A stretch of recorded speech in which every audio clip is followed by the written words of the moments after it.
those recommendations would have prevented what happened that day. So turning to the human resource recommendations, 11 of the 27 recommendations exist in some form in our existing policies, and 11 more we can adopt fairly easily with minimal resources. The most significant recommendation is the restructuring of human resources, and it's doubly important because it's also key to a number of the other recommendations that you would have to restructure human resources in order to effectively adopt those recommendations. Again, I want to point out that the report did not indicate that our human resource policies or functions at the time or the work environment of the city at the time played a role in the attackers' motivations. So moving on, though, related to the threat assessment and detection aspects, that would be being able to identify employees who might have some kind of violence in mind.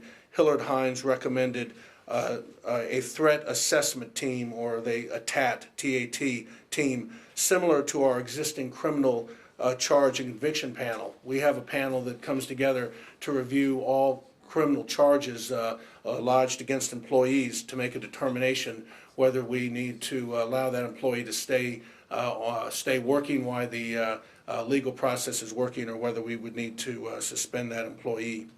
They recommended centralizing workplace violence prevention processes in human resources. Again, that's tied to that restructuring of HR. More training for supervisors in detecting early warning behaviors, and then periodic background investigations on our employees. So in the end, we actually agreed with all of those, with the one exception of the periodic background investigations. We can do investigations on employees when we hire them. We can do investigations on employees for cause, but we simply don't have the authority under Virginia Code to be able to have periodic investigations and checkups of our workforce. So we would not be able to implement that one. Under centralization and restructuring of human resources, again, as I said, it's the most significant recommendation and the key to several others. We are recommending moving forward. Now, I would say this is something that was the subject of consideration by HR long before the event. We're aware that over a period of years, really decades, really, as the city has gone through a number of belt tightenings, human resources was either cut back or not allowed to grow, and they did not grow and increase their staff as fast as the city staff was increasing, and particularly the number of human resource related issues were becoming quite more, were increasing rapidly. As a result, a lot of our human resource function was farmed out to the departments. The departments would engage, sometimes hire individuals to be a human resource liaison. Sometimes they would just assign it to somebody who would take it up as on an ad hoc basis. And that turned out to allow human resources to operate with a much smaller footprint, but in the end it created some of these issues that Hillard Hines raised. So the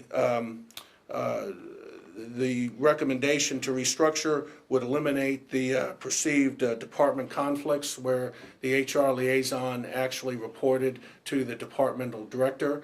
It would also eliminate a lot of inconsistent HR policies where one department would adopt one set of, would interpret an HR policy one way, another department would interpret it some way different. And it would eliminate this HR department within a department, and because it would all be centralized under human resources. However, the people wouldn't be centralized. The individuals would be embedded out in the departments. So they'd be human resources employees, but they would work out in the departments, in public safety departments, and the infrastructure departments. And in that way, you would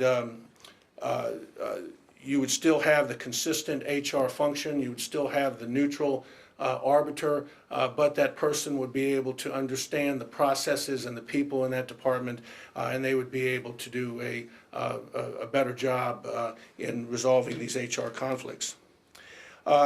This would require well, let me say that this isn't something new. Human Resources has been doing this with the Virginia Beach Police Department. They actually have an HR employee embedded in the police department, and both the police department and HR seem to think that this process works very, very well. And so this would be the model for putting this out throughout the organization. This would require 10 existing full-time employees that are out, would have to come into from the other departments to become HR employees, and 15 new FTEs, and that cost would be at about $1.5 million per year. It could begin in July of 2020. It would take about 1 year to fully implement. It is a item that's been put in my proposed budget that I would be presenting to you at the end of the month. Also, HR, Human Resources would provide a briefing to City Council, providing a detailed look at how this process would work during the budget presentations that we would make to you in April. Under performance, discipline, and termination, Hillard Hines recommended, and we agree, that we needed to improve security for our what we call pre-disciplinary meetings with employees, particularly in areas when it involved significant discipline, such as a potential termination. Again, these meetings are required by law, and they do create a vulnerability that was identified, and so Hillard Hines discussed, and we think a pretty good idea, that we would use a threat assessment team to decide when law enforcement needs to be brought in, perhaps to be close by when this meeting is taking place. Human Resources is also looking at alternatives. Could the meetings be held by phone? Could they be held by video conference? And something that we've done recently is use administrative leave when terminations are involved, so that the employee does not have to be at work when they know what's coming. While a number of these, there were a number of recommendations from Hillard Hines that related to employee conduct, discipline, supervisor training, confidentiality of EAP referrals. We believe they were already in place, but we did agree that perhaps they need to be brought to the forefront a little bit, reinforced with the employees, so that we thought that we agreed that we needed more training and more frequent communication with our employees concerning those issues. Speaking of training, Hillard Hines recommended a lot of employee training in areas involving workplace conflict, substance abuse, domestic violence, workplace harassment, violence prevention basics, warning signs that employees might show, as well as how do you report these issues, and if you need to, can you report them anonymously, and what happens once a report is made. So we heard that, and we're starting out this year with an additional $200,000 per year for employee training to be included in my proposed budget. I will tell you that that's probably a number that's too small going forward. That's probably a number that's going to have to be greater. But then we're also hoping that technology such as online training, can help us keep that number under control. But going forward, certainly the kinds of trainings we've had in the past that may have occurred one time to a city employee probably is going to have to occur a little more often, maybe every third or fourth year. And some trainings that were voluntary in the past are probably going to have to be mandatory now going forward.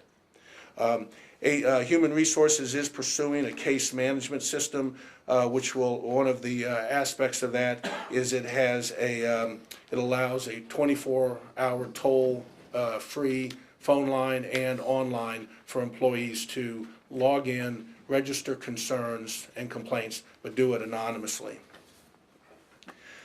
Turning to public safety, this is probably the area where the departments felt that most of the recommendations were already in place, or that there were alternative processes that were equally effective.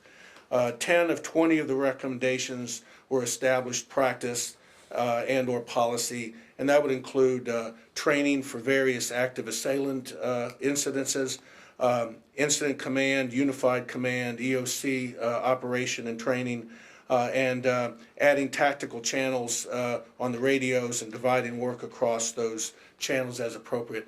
The public safety was pretty firm that all of that was already in place. But public safety did acknowledge that there are areas where additional emergency exercises would help. So an additional $200,000 per year for public safety training and emergency exercises is being included in my budget for additional training exercises. ECCS is in the process of developing active shooter checklists, and they're also reviewing all of their policies and checklists in light of the event and the Hillard Hines report, and they would certainly update and improve those checklists as necessary. And ECCS came out and commented that they agreed that more training involving a lot of the departments and ECCS was probably warranted, so that because a lot of times in these events the departments and ECCS need to have pretty tight coordination. Under victim ID and interaction with the families, we needed to point out that Virginia law and the Office of the Chief Medical Examiner oversees death notifications, and there are a number of policies that are just dictated by that organization. We have to adapt and modify our processes to match that. But the Office of Emergency Management did have a family reunification and family assistance center plan that had been exercised several times before the event, and it was implemented on May 31. Now, that being said, OEM has identified areas to learn and to improve, to learn from and to improve the plan based upon the event and from Hillard Hines' recommendations. OEM has already begun addressing those, and as soon as they have completed those plans, they are going to have training and exercises to make sure that we're all familiar with that. Another area that you could look at a number of the recommendations was using technology to receive and disseminate information. We agree that we need to enhance the use and awareness of E911 text messaging and increase enrollment both from the public and the city employees in these emergency alert platforms. ECCS has made public outreach in the past. They're going forward with another push, and we are going so far as considering just making updating employee information in our Insight system a mandatory part of an annual evaluation, so that the every employee's latest cell phone number and ability to receive text is in the system. We cannot actually force our employees to enroll in a automated system if it's their own personal cell phone, but ECCS is looking at putting in a system that would actually allow them to launch messages even without an opt-in requirement. But again, that information would still have to be updated in Insight, because ECCS would have to have the correct numbers in order to launch that notification. I'll move on to infrastructure now. There is an existing security assessment work group formed from the relevant city stakeholders, and it also includes experts from Homeland Security. That group is, as we speak right now, taking a big picture look at city facilities and developing best practices and templates that we can apply to try to assess security requirements for our buildings, which are the scope of which really tend to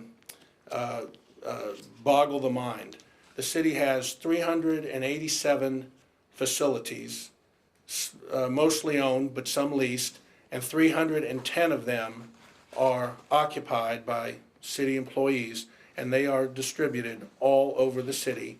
And some of them are similar, but there's no one standard template that meets all these facilities. So it's a bit of a daunting task. And that leads us to the probably what's the second most significant recommendation by Hillard Hines, and that was to form a facilities security division to prioritize city assets and to develop and implement plans to mitigate and reduce threat risks. I am putting funding in my proposed budget for this division. The funding is about $1 million per year. About $400,000 is for the 4 FTEs, and $600,000 would be for the consulting and contracting services to support the security reviews, assessment, and plan implementations. One of the issues in the Hillard Hines report was with respect to first responder access to city facilities, not being able to get through doors quickly or easily.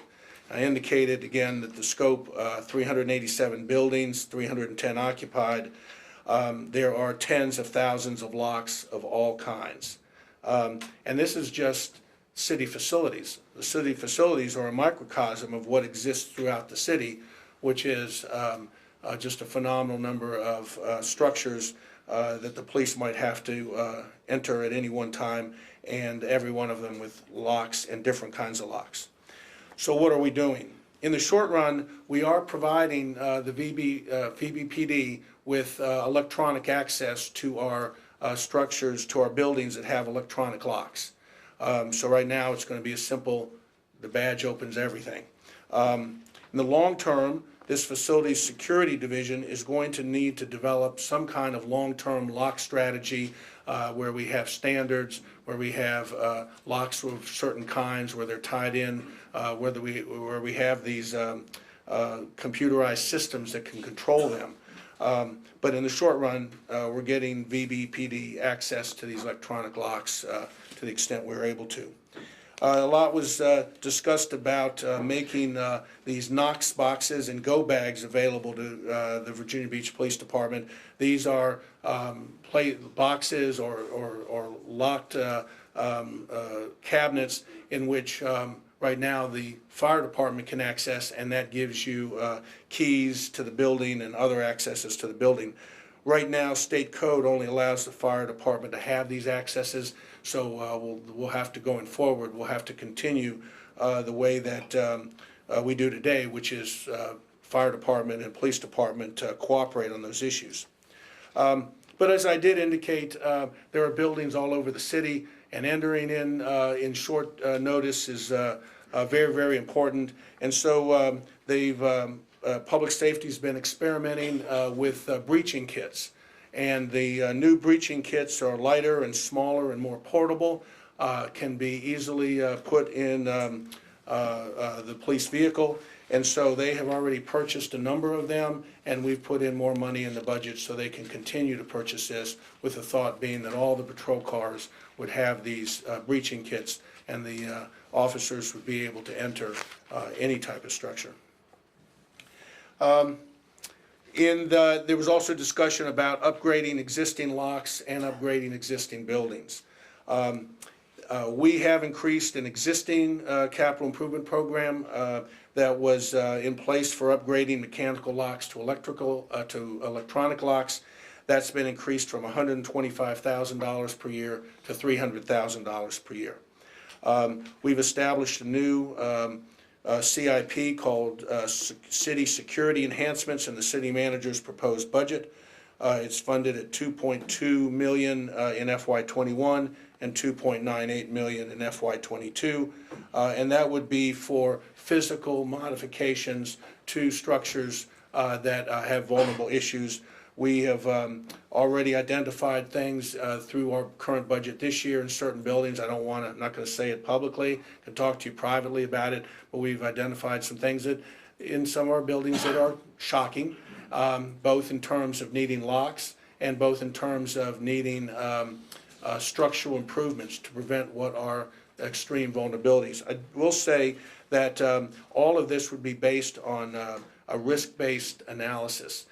We will not be going into every single city building and making structural improvements that a particular employee may say they want. It would be a vulnerability and a risk would have to be demonstrated, and then we would make those adjustments. Just wanted to stress that because this amount of funding would certainly never cover all of our 387 buildings.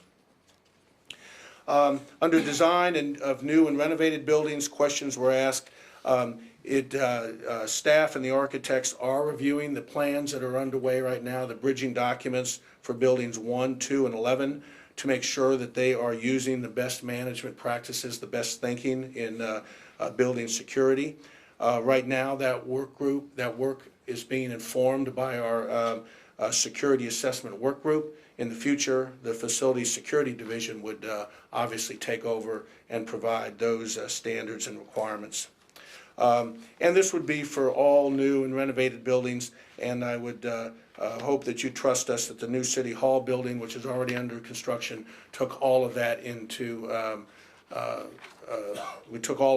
consideration when we designed that building. So to wrap this up, many of Hillard Hines' recommendations or an equivalent exist within our policies and practices. Many are very good ideas, and they can and they will be implemented without using extensive resources, but several will require some significant resources to implement. In the budget that I will bring to you at the end of this month will be approximately $5.5 million in additional resources to implement those recommendations within the 3 areas that I just talked about. Human resources, 15 FTEs to restructure and centralize human resources, establish the threat assessment team, funding for the case management system and for additional training. Public safety, additional resources to increase training and incident response exercises, additional funding to purchase the breach kits, and in infrastructure, 4 FTEs and additional resources for facilities, for the Facility Security Division, additional funding for structural alterations to our existing buildings and electronic locks, and that's at $3.5 million. So, perfect, we've synced well. Here's a look at the 6-year funding plan. It goes up, it goes down a little bit, and then, but it averages out to something right at, I think, about $5 million per year. And at that point, I'll open this up to questions. I have the deputy city managers, the department heads, and all the subject matter experts here as well. This report happens to have my name on it. I will tell you it is the collective thinking of many of us here, and so in some cases I'm going to need to call on the subject matter expert depending on the question. Thank you very much for your informative and important analysis. Mr. Wood. Thanks. Tom, first, I think it was an excellent comprehensive response. I think you and your staff did a great job on that, and I appreciate how you, first off, in the more detailed one that we just got, it refers back very specifically to the recommendations, and I think that's good. I would completely agree with you regarding building security, things not being discussed in public. I think that's exceptionally critical. What I see, though, as probably the most important piece for all of this is the emergency communication plan, and you talked about the ability on the text messages and things like that. I have to think that they're off-the-shelf things that we can do now, and I'll use a very simplistic example. I've got property in Cape Charles, Virginia. So last week, I got a text message, a phone call, and an email to tell me that they put the wrong date on the water bill. So, I mean, and that's how I did it. And my wife got a text message, an email, and a phone call telling the same thing because we had it. And so, and they do that on everything, and during storms and things like that. Because I'll tell you, you can set it up on your phone so you get the emergency notifications. At least my experience has been hot and cold. I mean, my wife's phone will go off saying there's a tornado warning, and mine's silent, and it just doesn't make sense to me that way. But this is the way people tend to communicate now is through everything other than phone, where there's text or emails or things like that.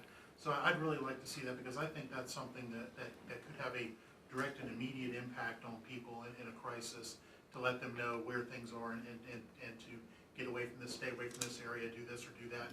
And it just seems to me that if the incident command center is there and they say we need to put out a message telling people stay in your offices or go out the back door or something like that, I think that's fairly critical, and I think we've got to be able to do that. And again, not just for these things, but, you know, storms, natural disasters, sir. man-made disasters, all these kinds of things. So that would be an area that I would think that we should directly focus on immediately, because I don't think it's terribly expensive, and I think it would be, it would pay a lot of dividends. But again, I think you did an awesome job on this. Thank you. Thank you. Anybody else? Jessica, and then Rosemary, and then Guy. I'd first like to say, I echo Jim's sentiments. That was a lot of what was going through my mind, how we can immediately affect our communication systems. I had a question probably for Mark. The knock boxes, is there a reason why the state code says that only fire department can access those? Is it just a archaic piece of? I think it was generated to address a specific purpose, and it addresses that purpose, and probably no one's asked about it addressing other purposes. Okay, so that's something we probably just need to sort of send up as part of our Legislative package. Okay. My second question is about the infrastructure recommendations, and it may just because this is such a summary, but what are have we given any thought to the resources we want to start including in buildings that basically allow people to cope during an event while they're awaiting help? It's not something I've really heard us talk at length about. I realize that we've talked about sight lines and sheltering in place and video cameras and detection systems, but you know, while everyone has their cell phone, those things sometimes fail, particularly in inopportune moments. But I mean, have we talked about, I'm concerned with the risk that our employees have to members of the public, potentially. I hope we never experience anything like that again, but it would seem much more likely that we have a situation with somebody who's not internal. And what we is there like a panic button system we've looked into, and what about like having triage kits readily available for people that our employees are trained to be able to use, or at least know where they're at? I guess that might be a conversation for a different day, but I'm interested in what resources can be made available to employees that might find themselves in an emergency situation while they're waiting for help. So I'll have to get back to you on some of that, but in the detail of the report, there is discussion about the panic buttons and how they could or could not be used, and it gets kind of complicated, because if you hit the panic button, there's discussion, should it make all the locks on the doors unlock, or should it make all the doors lock? That each one of those requires some consideration, but there was discussion of that. We have actually deployed some panic buttons in a couple of places, and I suspect we'll be deploying some more. They'll be fairly simple ones, just setting off an alarm to a place where other people are, so people will know what's going on. But long term, that would be the part of this facility security group or division to figure out, okay, what's the strategy?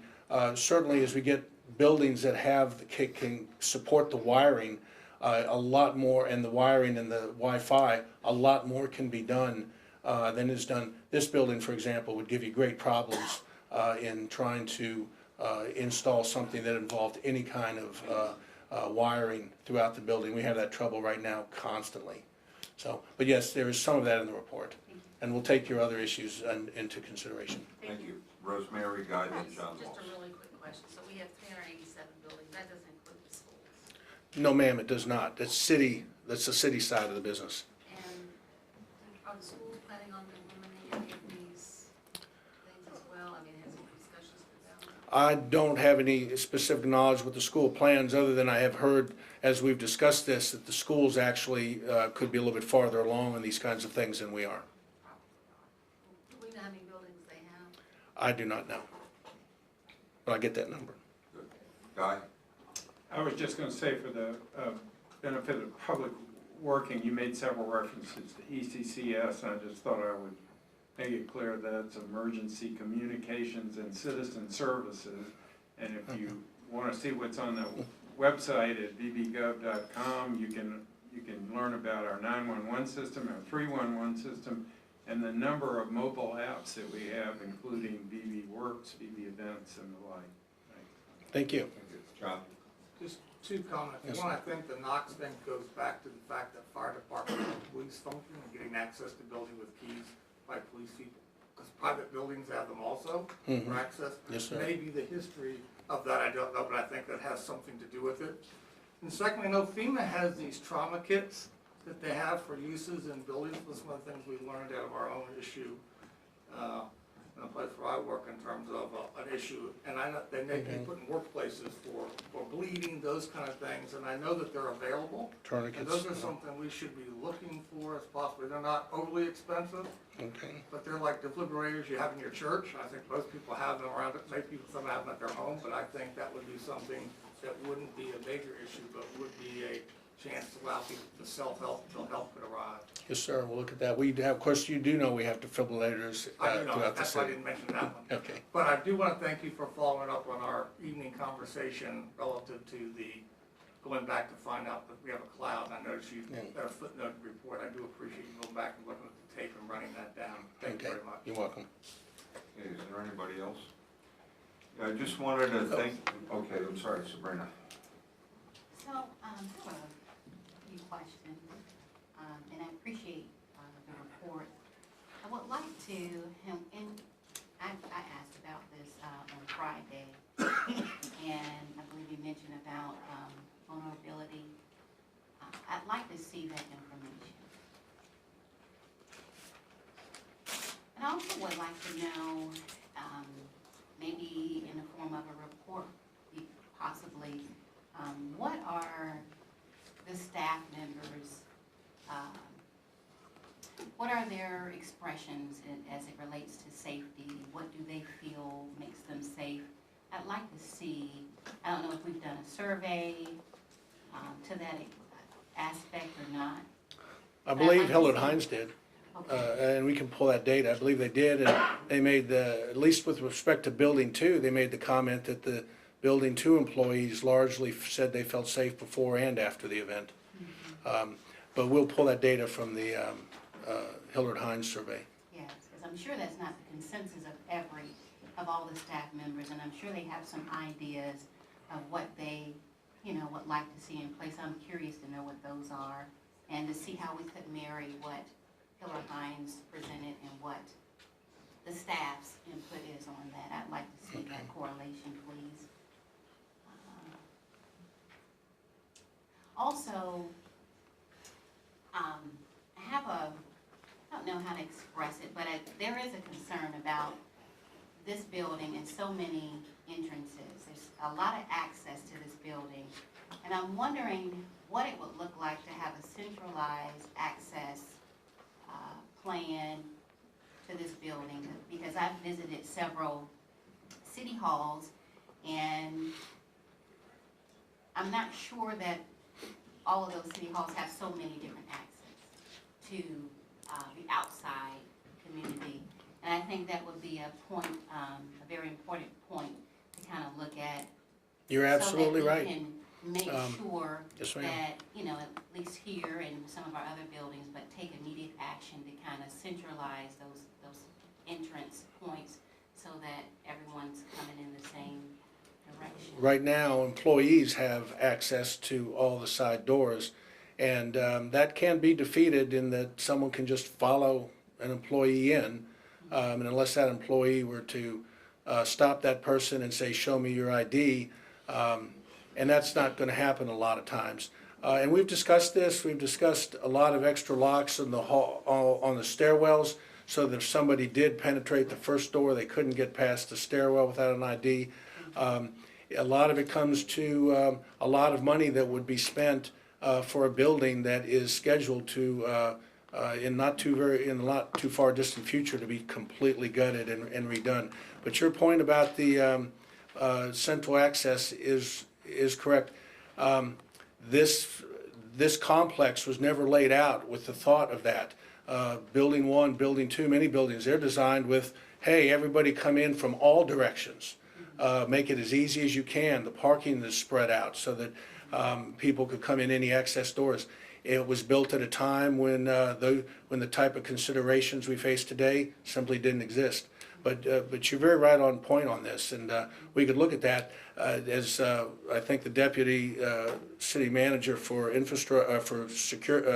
public safety says, convenience and productivity are adverse to each other. Or security and convenience, I believe, are adverse to each other. As you increase security, convenience goes way down.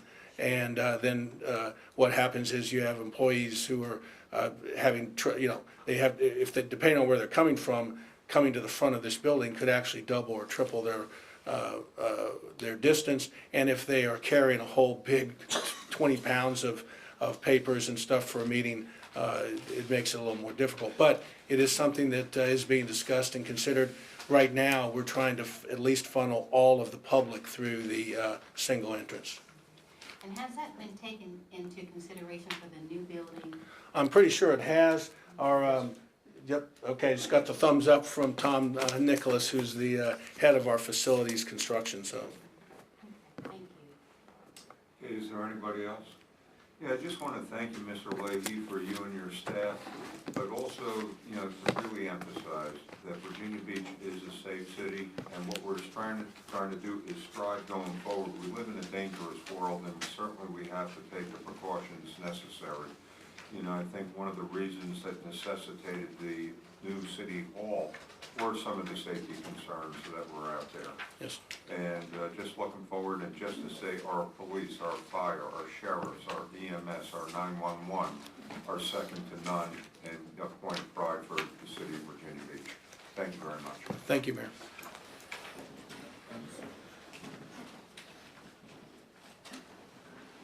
Mr. Leahy, do we have an add-on for the coronavirus briefing?